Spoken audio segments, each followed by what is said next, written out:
আমরা অনেকে তাড়াহুড়ো করি, রুকু থেকে হুট করে দাঁড়িয়ে যাই, তারপরে সোজা হয়ে দাঁড়িয়ে না থেকে তাড়াতাড়ি সেজদায় চলে যাই, দুই সেজদার মাঝখানে ধীরস্থির ভাবে বসার কথা আমরা না বসেই দ্বিতীয় সেজদায় চলে যাই। এই প্রবণতা আমাদের অনেকের আছে না?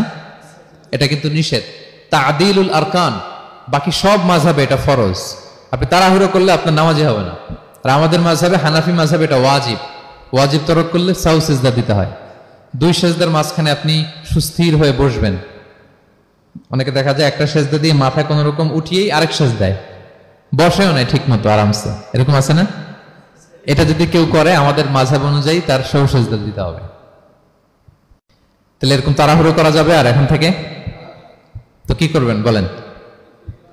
ধীরস্থির ভাবে নামাজ পড়বো। No rushing, no rushing in সালাহ, নো হ্যাস্টিনেস ইন সালাহ।